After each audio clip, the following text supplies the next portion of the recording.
ముద్రించావు నన్ను నీ ఆత్మ చేత విమోచన దినము వరకు ముద్రించావు నన్ను నీ ఆత్మ చేత విమోచన దినము వరకు యేసయ్యా యేసయ్యా యేసయ్యా యేసయ్యా యేసయ్యా నా యేసయ్యా యేసయ్యా నా యేసయ్యా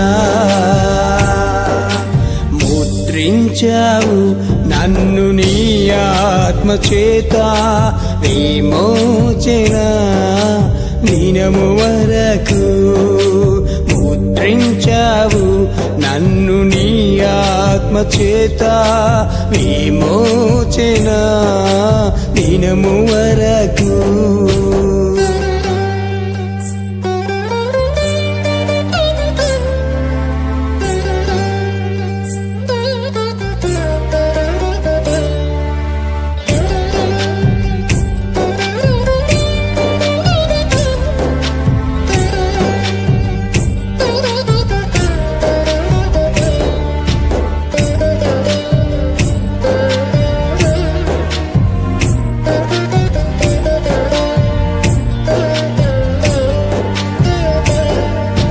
జగత్తు పునాది వేయబడక ముందే నిత్యుడా నీలో నన్ను ముద్రించావు జగత్తు పునాది వేయబడక ముందే నిత్యుడా నీలో నన్ను ముద్రించావు అక్కడ ఉన్నాను కాబట్టి ఇక్కడ ఉన్నాను అందుకే ఆత్మముద్ర పొందుకున్నాను అక్కడ ఉన్నాను కాబట్టి ఎక్కడ ఉన్నాను అందుకే ఆత్మముద్ర పొందుకున్నాను యేసయ్యా యేసయ్యా యేసయ్యా యేసయ్యా యేసయ్యా నా యేసయ్యా యేసయ్యా నా యేసయ్యా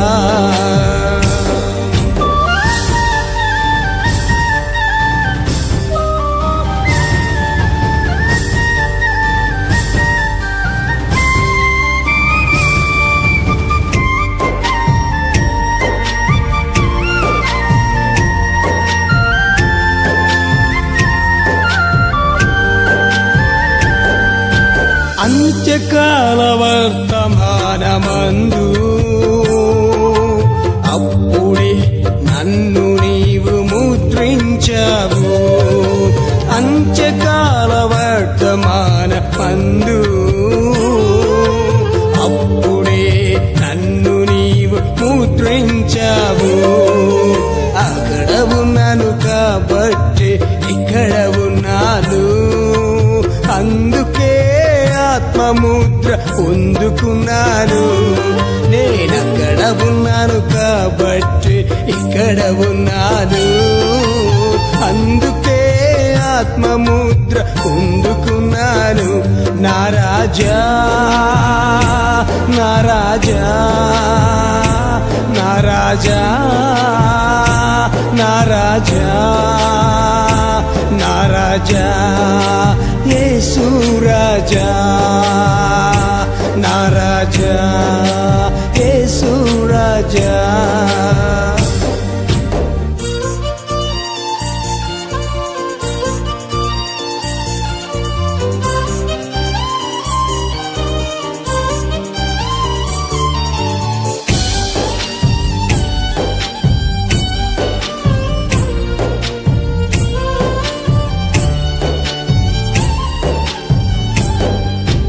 అపోస్తుల ప్రవక్తల పునాదిపై కట్టబడుటకు నన్ను ముద్రించావే అపోస్తుల ప్రవక్తల పునాదిపై కట్టబడుటకు ముద్రించావే. అక్కడ ఉన్నాను కాబట్టి ఇక్కడ ఉన్నాను, అందుకే ఆత్మముద్ర పొందుకున్నాను.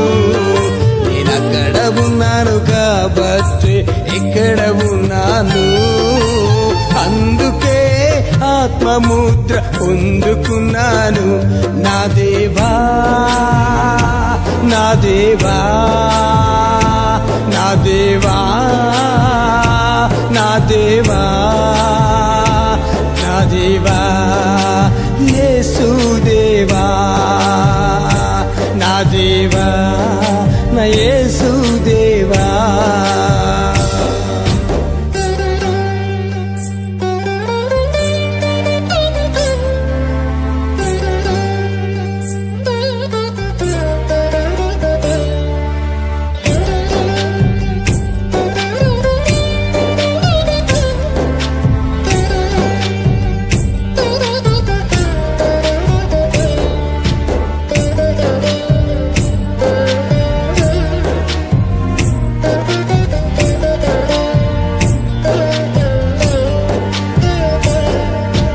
మధ్యాకాశంలో నిన్ను కలుసుకొనుటకు వరుడా నీలో భాగముగా ముద్రించావు. మధ్యాకాశములో నిన్ను కలుసుకొనుటకు వరుడా నీలో భాగముగా ముద్రించావు. అక్కడ ఉన్నాను కాబట్టి ఇక్కడ ఉన్నాను, అందుకే ఆత్మముద్ర పొందుకున్నారు. నేనక్కడ ఉన్నాను కాబట్టి ఇక్కడ ఉన్నాను, అందుకే ఆత్మముద్ర పొందుకున్నాను. నా ప్రియుడా నా ప్రియుడా నా ప్రియుడా నా ప్రియుడా నా ప్రియుడా నా యేసు ప్రియుడా, నా ప్రియుడా నా యేసు ప్రియుడా. ముద్రించావు నన్ను నీ ఆత్మ చేత, విమోచన దినము వరకు. ముద్రించావు నన్ను నీ ఆత్మ చేత, విమోచన దినము వరకు. యేసయ్యా యేసయ్యా యేసయ్యా యేసయ్యా యేసయ్యా నా యేసయ్యా, యేసయ్యా నా యేసయ్యా, యేసయ్యా నా యేసయ్యా, యేసయ్యా నా యేసయ్యా.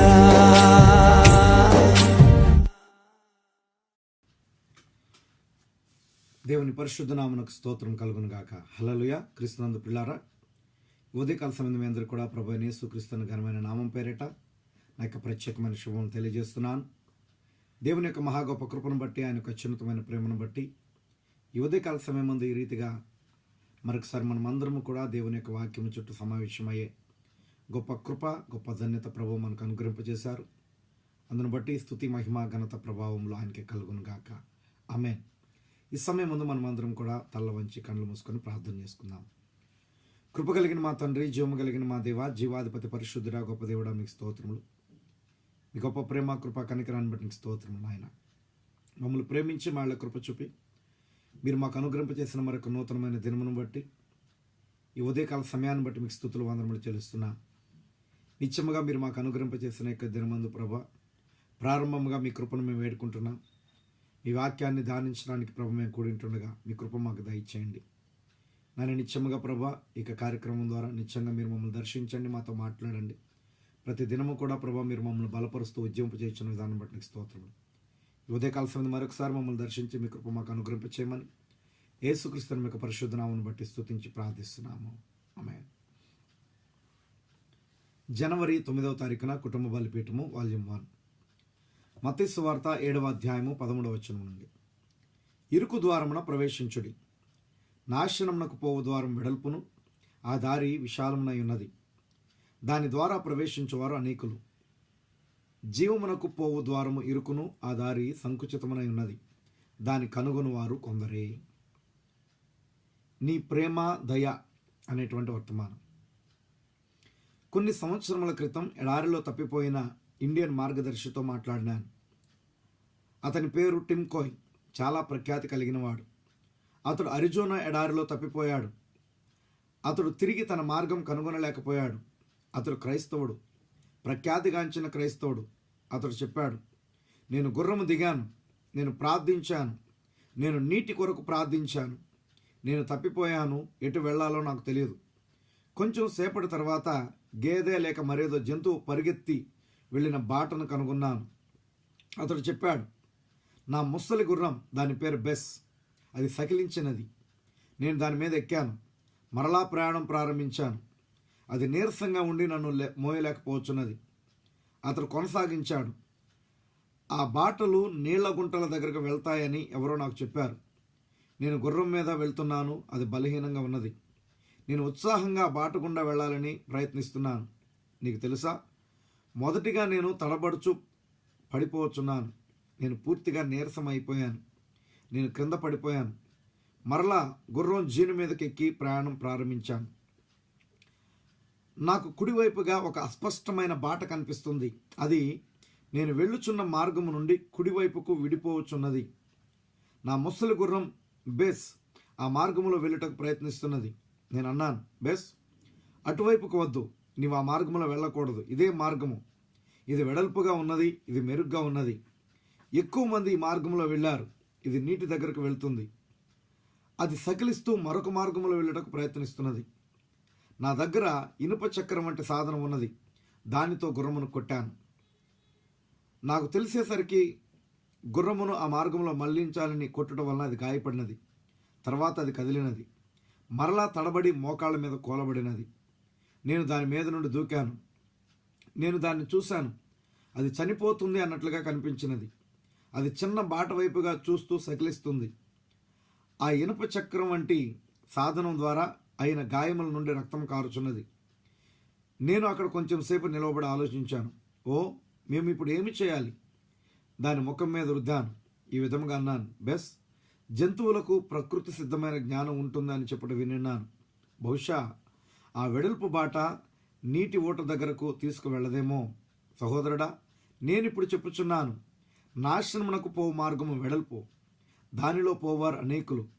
మార్గము ఇరుకు సంకుచితమై ఉన్నది, జీవమునకు వెళ్ళు మార్గము ఇరుకైనది, దాన్ని కనుగొని వారు కొందరే. గుంపుతో వెళ్ళవద్దు, క్రీస్తును వెంబడించు. అతడు చెప్పాడు, బెస్, ఈ ఎడారిలో ఇంతవరకు నీవు నన్ను తీసుకువచ్చావు. మనము స్నేహితులము. ఇక్కడ వరకు నన్ను క్షేమముగా మోసుకువచ్చావు. మిగిలిన మార్గం అంతటిలో నేను నిన్ను నమ్ముచున్నాను. పరిశుద్ధాత్మను గుర్రంతో పోల్చుటేయలేదు కానీ సహోదరుడా, పరిశుద్ధాత్మ ఇన్ని సంవత్సరాలు నన్ను కాపాడి ఉన్నాడు. మరణకరమైన లోయలో వెళ్ళుచున్నప్పుడు కూడా నేను ఆయనను నమ్మేదను. నేను ఈ గొప్ప అనుభవమును నేర్చుకుని దాన్ని వెంబడిస్తున్నాను. ఆ గుర్రం మార్గంలో నడుస్తున్నది. వారు 500 గజముల దూరం వెళ్ళకముందే గొప్ప నీటి ప్రవాహమును కనుగొన్నారు. అక్కడ నిలిచి ఆ నీటి ఆశీర్వాదములను అనుభవించారు. ఆ బాట చాలా చిన్నగా అస్పష్టంగా ఉండవచ్చును, కానీ దాని చివరన ఇమ్మానుయేలు రక్తముతో ప్రవహించే ఓటను నీవు కనుగొంటావు. పాపుల ప్రవాహములో మునిగి తమ పాపపు మరకలను వదిలించుకుంటారు. ఆమేన్. Praise the Lord. వాల్యూమ్ 2, మత్తయి సువార్త 3వ అధ్యాయము 13వ వచనం నుండి. ఆ సమయమున యోహాను చేత బాప్తిసం పొందుటకు యేసు గలిలయ నుండి యోర్దాను దగ్గరనున్న అతని యొద్దకు వచ్చెను. అందుకు యోహాను, నేను నీ చేత బాప్తిస్మం పొందవలసిన వాడనై ఉండగా నీవు నా యొద్దకు వచ్చుచున్నావా అని ఆయనను నివారింపజూచెను. గాని యేసు, ఇప్పటికి కానిమ్ము, నీతి యావత్తు ఇలాగు నెరవేర్చుట మనకు తగి ఉన్నదని అతనికి ఉత్తరమిచ్చెను గనుక అతడు అలాగు కానిచ్చెను. నీతి యావత్తు ఇలాగు నెరవేర్చుట మనకు తగి ఉన్నది అనేటువంటి వర్తమానం. ప్రధాన యాజకుడైన అహరోను అభిషేకించబడక ముందు అతడు నీటితో కడగబడవలసి ఉన్నది. కాబట్టి యేసు మన ప్రధాన యాజకునిగా అభిషేకించబడక ముందు ఆయన నీటితో కడగబడ్డాడు. అప్పుడు మాత్రమే అహరోను శిరస్సు మీద తైలముతో అభిషేకించబడినట్లు ఆయన శిరస్సు మీద అభిషేక తైలం పోయబడినది. ఆయన పరిశుద్ధాత్మతో అభిషేకించబడ్డాడు. మరియు యోహాను సాక్ష్యమిచ్చుచు ఆత్మ పావురం వలె ఆకాశము నుండి దిగవచ్చుట చూచితిని. ఆ ఆత్మ ఆయన మీద నిలిచెను. నీవెవరి మీద ఆత్మ దిగివచ్చి నిలిచుట చూతువో ఆయనే పరిశుద్ధాత్మలో బాప్తిస్మిచ్చేవాడని నాతో చెప్పాను. ఈయన నా ప్రియ కుమారుడు, ఈయన యందు నివసించుటకు నేను ఇష్టపడుచున్నాను అని ఒక స్వరము పలుకుట విన్నాడు. కాబట్టి యేసు పరిశుద్ధాత్మతో అభిషేకించబడి గొప్ప కార్యములు చేయ మొదలుపెట్టెను అని బైబిల్ చెప్పుచున్నది. చూసారా, ఆయన అభిషేకమును పొందాడు. మరియు ఆయన అభిషేకించబడక ముందు ఆయన సమస్త నీతిని నెరవేర్చవలసి ఉన్నది. చూసారా, అభిషేకం ఆయన మీదకి రాకముందు ఆయన నీటితో కడగబడాలి. అది ఈ రోజునకు అందమైన మాదిరిగా ఉన్నది. దేవునికి యాజకులుగా ముందు మనము బాప్తిసం పొందాలి. మనము పాపములు ఒప్పుకొని యేసుక్రీస్తు నామములో బాప్తిసం పొందాలి. మన పాపములు కడగబడాలి. అప్పుడు మనం అభిషేకం పొందుకుంటాము. పరిశుద్ధాత్మ వరమును పొందుదుము. చూడండి, మొదటిగా యేసుక్రీస్తు నామములో బాప్తిసం పొందకుండా ఏ సేవకుడు బలిపీఠము ఎక్కకూడదు. ఎందుకనగా పాప క్షమాపణ యేసుక్రీస్తు నామములోనే ఉన్నది. మనుషులకు ఇవ్వబడిన మరి ఏ నామములోనూ లేదు. యెరూషలేము మొదలుకొని సమస్త జనములలో ఆయన పేరిట మారు మనసును పాప క్షమాపణ ప్రకటింపబడును. అక్కడ పరిశుద్ధాత్మ మొదటిగా కుమ్మరించబడి అభిషేకించను. కాబట్టి ఒక సేవకుడు లేదా విశ్వాసి యేసుక్రీస్తు నామములో పాప క్షమాపణ పొందాలి. తర్వాత పరిశుద్ధాత్మ ద్వారా అభిషేకించబడి దేవునికి సాక్షిగా జీవిస్తాడు. మరియు క్రీస్తు దేవుని సాక్షి. ఎలయనగా దేవుడు క్రీస్తులో ఉన్నాడు. లోకమును తనతో సమాధానపరుచుకున్నాడు. యోహాను ఇప్పటికి ఇలాగు కానిమ్ము అని ఆయన చెప్పాడు. అది నిజము. మరొక మాటలో యోహాను, నీవు బలమైన వ్యక్తివి, నీవు గొప్ప ప్రవక్తవు, నన్ను గురించి నీవు కలిగి ఉన్న ప్రత్యక్షత సత్యము, నేను ఎవరో నీవు ఎరిగి ఉన్నావు, నీ పరిచర్య మనుషుని ద్వారా కలగలేదు గనుక నీవు నన్ను ఎరిగి ఉన్నావు, నీ పరిచర్య దేవుని వలన కలిగినది, నీవు మనుషుని దగ్గర దాన్ని నేర్చుకొనలేదు, నువ్వు వేదాంత కళాశాలలో దాన్ని నేర్చుకొనలేదు, కానీ 9 సంవత్సరముల వయసులో నీవు అరణ్యంలోనికి వెళ్ళావు. ఏలైనగా నీవు ఒక వింతైన వ్యక్తిగా జన్మించావు. మరియు నీవు పుట్టినప్పటి నుండి దేవుడు నీలో కార్యము చేయుచున్నాడు. మరియు నీవు జన్మించకముందే ప్రవక్త నిన్ను చూశాడు. నువ్వు ఈ కాలమునకు వెలుగు, నేను ఎవరో నీవు ఎరిగి ఉన్నావు. ఏలైనగా నన్ను ఒక సూచక్రియ వెంబడిస్తుందని దేవుడు అరణ్యంలో నీకు బయలుపరిచాడు. నీవు దాన్ని గురించి సాక్ష్యం ఇచ్చావు. నీవు దాన్ని ఎరుగుదువు. మనము ఒకరిని ఒకరము ఎరుగుదుము. నీవు నాకు బాప్తిసం ఇయ్యవలసి ఉన్నది, అది సత్యము. మనము ఈ కాలము వెలుగుగా ఉన్నచో మనము దాన్ని నెరవేర్చాలి. యోహాను ఇప్పటికి ఇలాగూ జరగనిమ్ము. ఈ దినమును గురించి దేవుని వాక్యం అంతటినీ మనము నెరవేర్చాలి. ఎందుకనగా అది మనవలే మారాలి, మనవలే ప్రవర్తించాలి. మనము ఈ దినం యొక్క సాక్షులమైతే యోహాను, మనము ఈ కాలం యొక్క వెలుగులము. మరియు మనము ఈ కాలం యొక్క వెలుగు అయినచో మనం ఈ కాలం యొక్క అనేకమైన లేఖనములను నెరవేర్చాలి. అది మనకు తగి ఉన్నది. హల్లెలూయా. దేవుని నీతిని మనము నెరవేర్చాలి. మరియు ఆయన నీతి ఏమిటి? ఆయన వాక్యము. ఆమేన్. వాల్యూమ్ 3, 6వ కీర్తన 6వ వచనం నుండి. నేను మూలుగుచూ అలసి ఉన్నాను, ప్రతి రాత్రియు కన్నీరు విడుచుచు నా పరుపు తేలజేయుచున్నాను. నా కన్నీళ్ల చేత నా పడక కొట్టుకొని పోవచ్చున్నది, విచారము చేత నా కన్నులు గుంటలు పడుచున్నవి. నాకు బాధ కలిగించు వారి చేత అవి చివికి ఉన్నవి. యెహోవా నా రోదన ధ్వని విని ఉన్నాడు. పాపము చేయవాలారా, మీరందరూ నా యొద్ద నుండి తొలగిపోవుడి. యెహోవా నా విన్నపమును ఆలకించి ఉన్నాడు. యెహోవా నా ప్రార్థన అంగీకరించును. ఆమేన్. ఖాళీ అనేటువంటి వర్తమానం. యోహాను ఏడ్చానని పరిశుద్ధ గ్రంథము చెప్పాను. కొందరు బోధించినట్లే కాదు, ఒకసారి ఒక వ్యక్తి దీన్ని గురించి బోధించడం నేను విన్నాను. యోహాను తను యోగ్యుడను కాదని తెలుసుకొని ఏడ్చాను. ఓ పరిశుద్ధాత్మ అభిషేకము క్రిందనున్న ఏ వ్యక్తి అయినా దానికి భిన్నముగా ఉన్నదాన్ని గ్రహిస్తాడు. చూసారా, పరిశుద్ధాత్మ అభిషేకము క్రింద ఉన్న వ్యక్తి దానికి భిన్నముగా ఉన్నదాన్ని గ్రహిస్తాడు. కానీ యోహాను ఏడ్చెను. అతడు ఇందుకొరకు ఏడ్చనని నేను తలంచున్నాను. విమోచన గ్రంథమును తెరచుటకు యోగ్యులైన వారెవరూ లేనట్లయితే సృష్టి అంతయు నశించిపోవును. ఇక్కడ ఆ గ్రంథము ఉన్నది, ఇక్కడ హక్కుపత్రం ఉన్నది. షరతులు నెరవేర్చిన రక్త సంబంధి అయిన బంధువుడగు విమోచకునికి అది ఇవ్వబడుతుంది. అది దేవుని యొక్క సొంత చట్టము. ఆయన తన చట్టమును తృణీకరించలేడు. చూసారా, యోగ్యుడైన రక్త సంబంధి అయిన విమోచకుడు దేవునికి కావాలి. దాన్ని చేయగలిగిన సమర్థత కలిగిన వ్యక్తి, దాన్ని చేయగలిగిన శక్తి కలిగిన వ్యక్తి కావాలి. మరియు దూత చెప్పాను, ఇప్పుడు రక్త సంబంధి అయిన విమోచకుడు ముందుకు వచ్చునుగాక. ఆమేన్.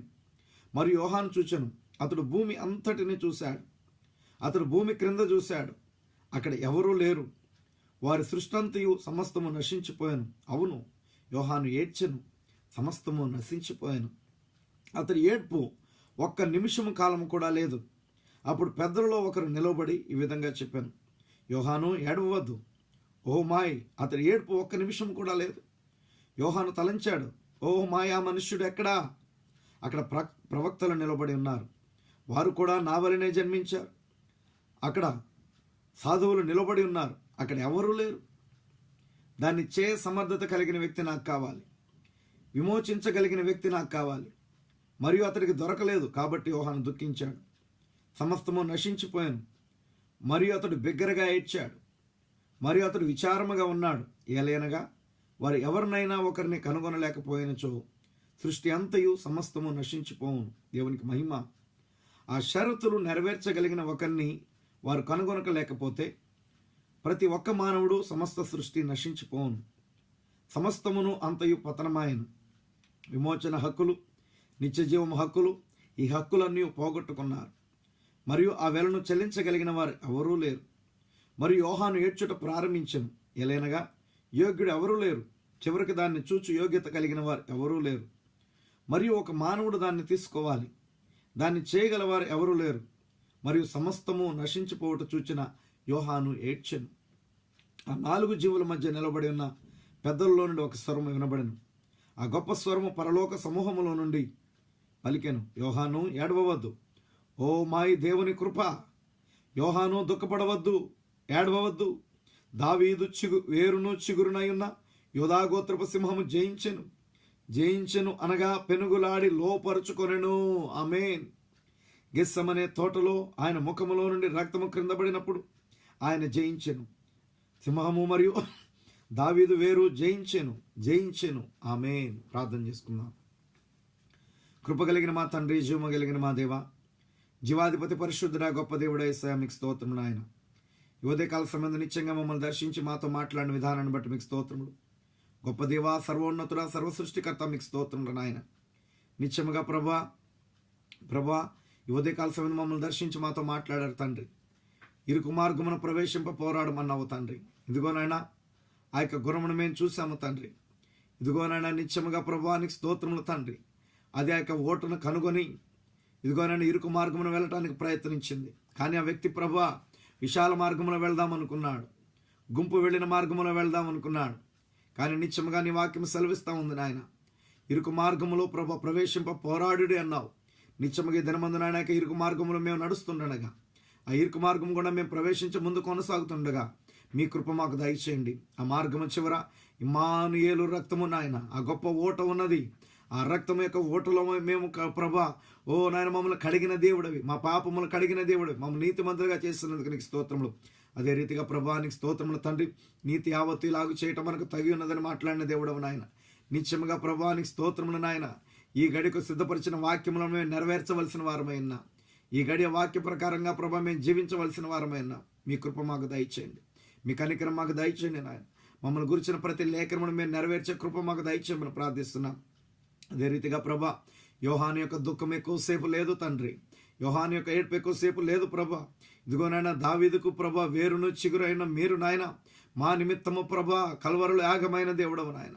మా నిమిత్తం మీరు జయించిన దేవుడవు ప్రభా. విమోచన గ్రంథము తీసుకొని దాన్ని విప్పడానికి యోగుడు మీరే ప్రభా. నాయన నిత్యముగా ప్రభా గ్రంథం విప్పబడకపోతే నాయన ఓ సర్వలోకము నశించిపోయేదే. కానీ మా నిమిత్తము నాయన మీరు పెనుగులాడి జయించిన దేవుడవు నాయన. ఓ ఆ యొక్క గెస్సెమనలో రక్తము కార్చిన ఆయన జయించిన దేవుడవు నాయన.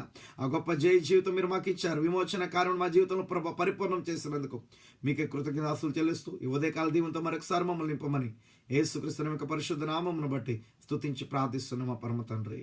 ఆమేన్. ఆమేన్. Praise the Lord. God bless you all. దేవుడు అందరినీ కూడా దీవించును గాక.